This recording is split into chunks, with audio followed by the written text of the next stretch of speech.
Zimbabwe's Finance Minister Mthuli Ncube has presented a budget of 927.3 billion Zimbabwean dollars or $8.78 billion for 2022 from a revised 509 billion Zimbabwean dollars estimated in 2021.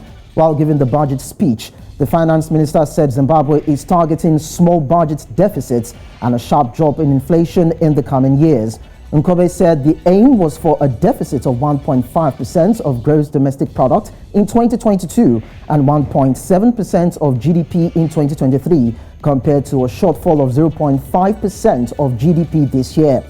Also, average annual inflation is expected to fall from 94.6% in 2021 to 32.6% next year.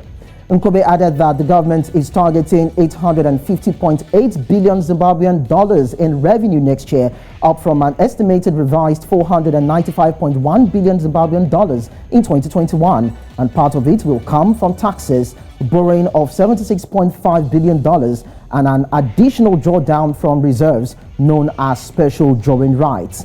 Can this turn around the finances of this Southern African nation or assist it from further decline? We will delve into this today. I am Lekan Onabanjo, standing in for Mthuli Ncube. Welcome. This is Business Edge.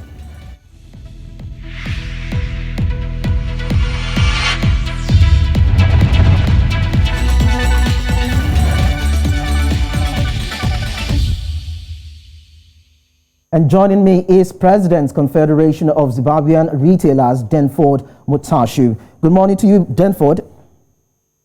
Good morning. Thank you for inviting me to the very good program. All right, so I'm looking at the 2022 budget.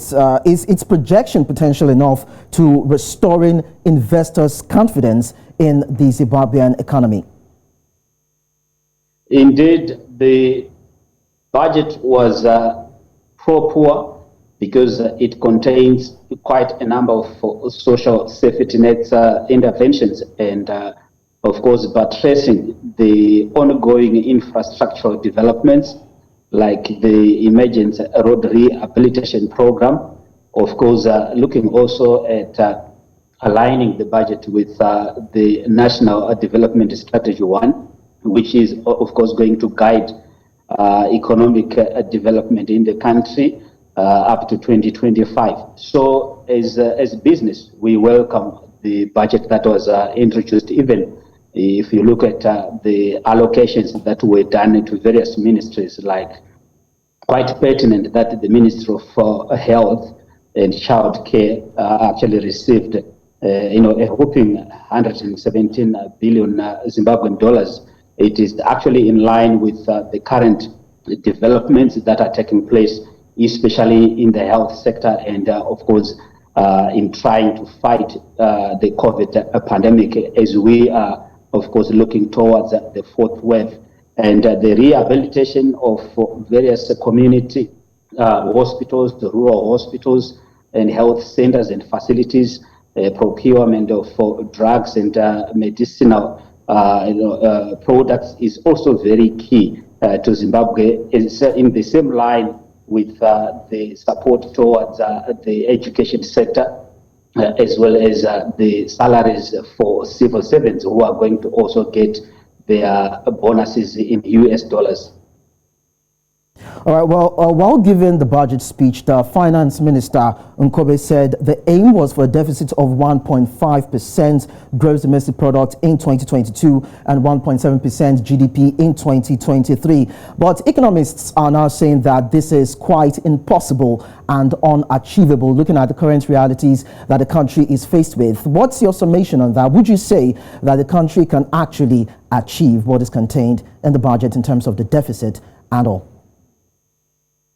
I believe, given the current trajectory, of course, bearing power market pressures as well as inflationary pressures, the country is poised, of course, to achieve the set targets. What is actually required is a collective action between government and business and the private sector at large, and also looking at how we can, urgently, arrest the high informalization of the economy towards making it to contribute quite significantly as it has grown to beyond 65% of the economic activities taking place in the country. So we believe that if we really harness those resources and ensure that the informal sector contributes equally with the formal sector, I think that will actually slow all the decline that we have seen in the past. But suffice to say, we have been living through a surplus that government has managed to, of course, to put through owing to various interventions that came through from the midterm budget as well as the 2019-2020 budget. Yeah, but that is actually coming out of a transitional stabilization program that was launched around 2019 by the Ministry of Finance and Economic Development. What is very critical and fundamental for now is to ensure that the poverty levels are actually reduced by various interventions, especially provision of public goods. And I'm happy that the minister also listened to concerns that even in the previous budget there wasn't so much talk and implementation on the social safety nets. And of course, despite the great intervention that came through the procurement of vaccines and the ongoing vaccination program, which has sort of declined the rates at which people are getting infected by COVID-19, which is very critical to any economy at the present moment. But going forward, I think what is of concern is the pressure that is coming from the parallel market exchange rate, which has been quite volatile despite the launch of the auction system, where majority of businesses in Zimbabwe are accessing foreign currency from such a stable and predictable market. Well, you talked about what government intervention has been over the years, but then some reports are suggesting that President Emmerson Mnangagwa has been struggling to revive the country's economy since he came to power in 2017, albeit the average annual inflation rate is expected to fall from 94.6% in 2021 to 32.6% next year, as it has been projected. But the question is, can this also be achieved? I think that can be achieved. Remember, around 2020 July, the inflation rate was above 770%. And now it actually came down to around 54% before it started climbing back again, owing to the parallel market pressures that, of course, exerted instability in the economy, especially sourcing of foreign currency by the corporates to augment that which they get from the auction system. So this is achievable given where we are coming from, and we have been able, of course, to beat such targets and, of course, reduce the hyperinflationary pressures that have been marauding in the economy. So I believe that is achievable. And of course, pointers that His Excellency President Emmerson Mnangagwa has struggled to lift the economy and turn around the fortunes of the country. I beg to differ because I think there is a lot that has happened since His Excellency President Mnangagwa came into power. For example, if you look at a number of projects that are taking place, including, of course, the emergency road rehabilitation programs, because, remember that the Zimbabwean roads had been so tattered, and we actually were experiencing potholes in any corner of the road, in any part of the road. And so far, there's been a lot of progress that has been made. For example, the Beit Bridge Harare Highway, Bulawayo Harare Highway, Mutare Harare Highway, Mutare Bulawayo Highway. Those have been rehabilitated, and so far there is a program for rehabilitation of inner city roads that had become so impassable, and a lot of motorists have been complaining of late. Okay, so Denford, you just get to stay with us a bit. I will get back to you in a while. Well, our guest is saying that President Emmerson Mnangagwa has what it takes to lift the economy, and even the president has said his government would be prudent and would not resort to financing the deficit in the budget by printing mint as his predecessor did. However, After this short break, we get to find out if his fiscal policy is able to influence economic growth next year. Do stay with us. It is Business Edge.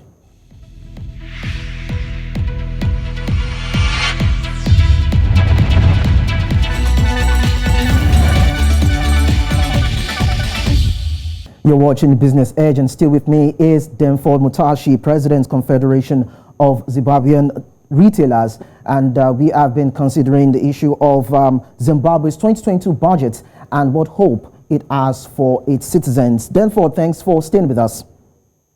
Thank you. All right, so then how would you describe or evaluate Mnangagwa's policy thrust? Looking at the economy, would you say it's been liberating enough, or would you say it's been restrictive when you consider the business activities that has gone on under his watch? I think there is a fair attempt to liberalize, the economy, and it is also backed up by the progress that has also been made in various, growth drivers in our economy, like the performance of the mining sector, and also the exports that we've seen coming out of the mining sector, of course, bearing linkages that are also taking place there.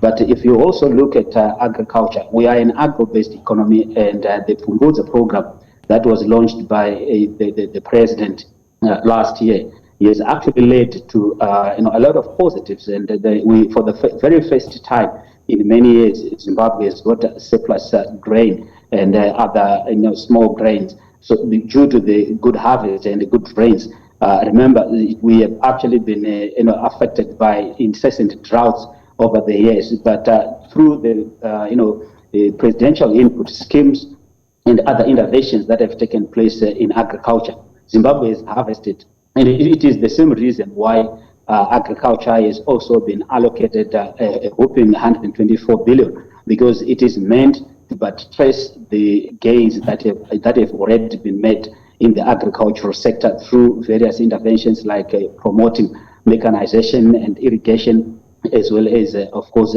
smart farming, and a lot of support that has been given to the rural and communal farmers. And remember, even in the yesteryears, when we used to have, commercial, former commercial farmers whom some have left, the grain marketing board used also to be filled. The silos used to be filled by subsistence farmers and communal farmers. So it is that trajectory that we are seeing, of course, resonating across the country, which we believe that money that we could have been using to continue to import grain is now allocated towards the domestic, productive sector. And we've also seen marked, improvement towards, industry performance, because the manufacturing sector's output is actually grown from around 36% to the current, 55%, and it is actually projected to end the year at 65%. So we have now a lot of domestic production taking place, and shelves in supermarkets are filled by locally manufactured commodities across the country. It's quite interesting, the description you've given. Reports are saying that Zimbabwe's economy, after two steep years of contraction, that is in 2019 and 2020, the possibility of the economy rebounding by 7.8% this year is possible, is imminent. But then, do you believe that this somewhat recovery, with all that you have mentioned, is something that we should still continue to hope for? Do you think it will continue, looking at the nature of the 2022 budget? I think, given the support that is coming from Treasury and the monetary authorities through fiscal consolidation, and as well as monetary targeting measures that have been implemented by the monetary authorities and the fiscal authorities, it is quite prudent and quite optimistic. We remain optimistic as a country that the journey is still, of course, still far in terms of the destination, but we are on the right path. As far as the macroeconomic stability has been attained and achieved, it is now a case of now focusing on further recovery and resilience, because we need to sustain the gains that have been made over the few years, because some of those gains may not have actually were looking insurmountable when they were when we started looking at the challenges that the country had been facing. Remember, we are coming out of a very low base, and any positive gain should actually be looked at from that particular basis, because the decline in terms of infrastructure development, dilapidation that had taken place, antiquated machinery for industry.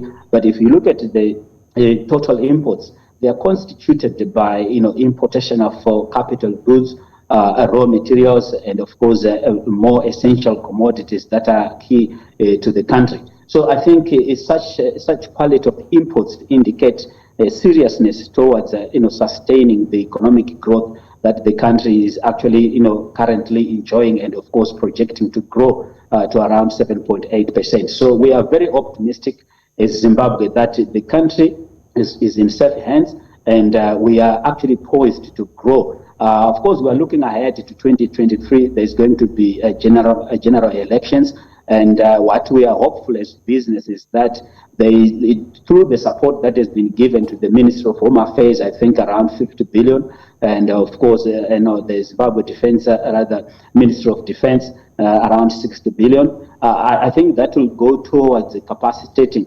the Zimbabwe Republic Police, as well as the law enforcement agencies, to try and maintain peace and stability, because it is also a very fundamental area that we require as business to sustain this growth. You mentioned that economic growth is expected to rise to about 7.8%. Now, what about the fiscal policy of the current administration? Do you think it also has that potential to push the economic growth towards that line? Yes, indeed, because so far, I think if you look at the yesteryears, the more than 92% of revenue used to be directed towards payment of salaries for civil servants. And there has also been a lot of cleaning up that has been taking place to remove ghost workers within the civil service, and even the stabilization that we seek to achieve in terms of paying sustainable salaries to civil servants is something that is very key, because if we achieve that, remember, in most economies, 60% of economic activities are actually constituted by the civil service and the government itself. So it is our fervent hope that once we manage to resolve the public service salaries issues across, it is certainly going to give us better indications in terms of increasing and improving low disposable incomes. But I'm happy that the minister touched on that by coming through with reviews on tax-free threshold, which has been raised from 10,000 Zimbabwean dollars to around 30,000 Zimbabwean dollars, while of course tax-free bonus threshold has been raised from 25,000 Zimbabwean dollars to around 100,000 Zimbabwean dollars. And also in US dollar terms, the bonuses have also been, the tax-free threshold has been raised from 320 US dollars to around 700 US dollars. So I think that is actually going to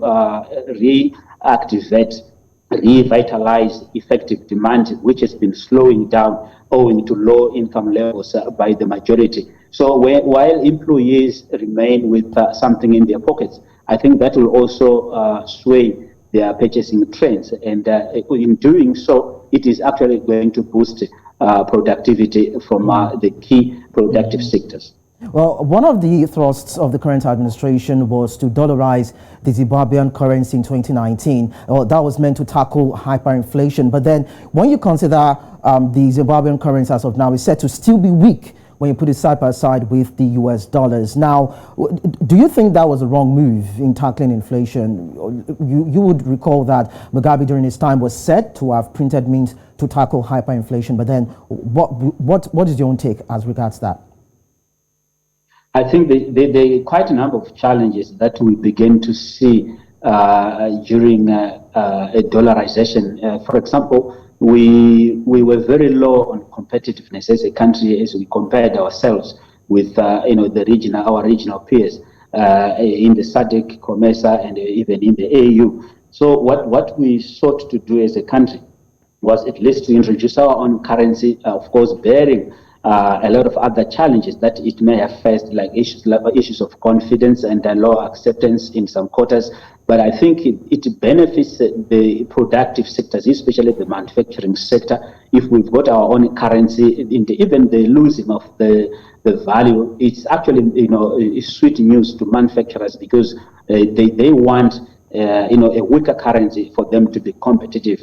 But however, I think the challenge that we have seen is the issue of preference, because across the economy there has been increased preference for the US dollar in terms of it being used as a transacting currency, store of value, and as a medium of exchange. So I think that has also put some pressure on the Zimbabwe dollar, and we have seen even on the formal market that it has started to lose value. But I think the fundamental issue there, which we need to aggressively pursue and address, is the issue of the parallel market, which has sort of been dictating the pricing in the economy and actually eroding incomes for low-income earners. So that is the elephant in the room. Once we are able to contain the marauding impact and effect of the parallel market exchange, as well as the inflationary pressures that we have started to feel, I think we will be on the right path.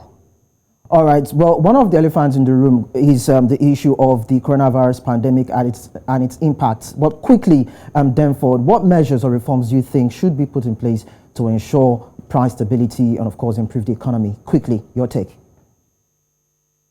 Yeah, I think what we need to do is to increase supply. It is the effect of supply. Let's have more supply of goods and services and essential goods. And also, let's ensure that the Zim dollar gain confidence. The government itself should also start believing in the local currency. But so far, we have seen other local authorities and other parastatals charging for their services in US dollars. And we also have some taxes and duties, excess duty that is currently being paid in US dollars. I think that also causes a bit of a decline in confidence on the Zimbabwe. All right. Thank you so much, Denford, for joining us on the show. That's about the much we can take or accommodate you on the program. Thank you so much. Always a pleasure. Thank you very much.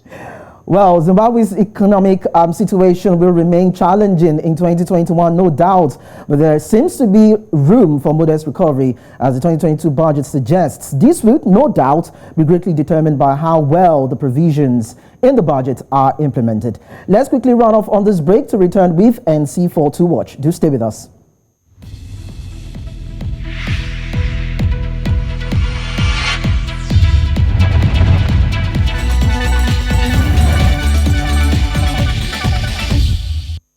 Let's quickly take you through NC4 to watch, the stories you should be looking out for. Now, a Canadian company, B2 Gold Corporation, that owns mines in Africa and the Philippines, is interested in acquiring gold assets in Zimbabwe. Clive Johnson, Chief Executive Officer of the Vancouver-based company, said he has held talks with the government and other officials in the Southern African nation to see if they are ready for B2 Gold to come in.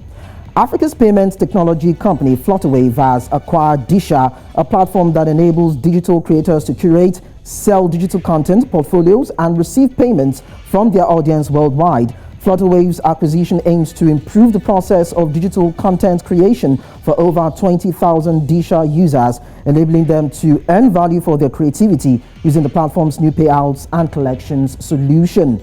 Now, the European Investment Bank has loaned $56 million to Kenya's Cooperative Bank for lending to small and medium enterprises to help them recover from the impact of the global COVID-19 pandemic.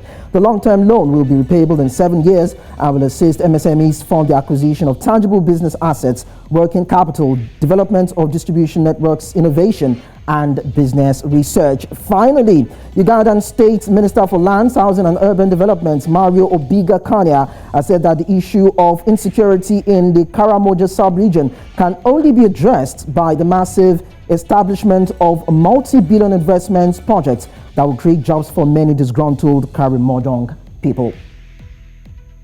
And that's it on Business Edge for today. Do not forget that you can go to all our social media platforms. We are at News Central TV. You can also visit our website, www.newscentral.africa, for more conversations that you can also interface with there. And do not forget that next time is another time that you can participate with us on the program. My name is Lekan Onabanjo. Until next time, do have a lovely weekend.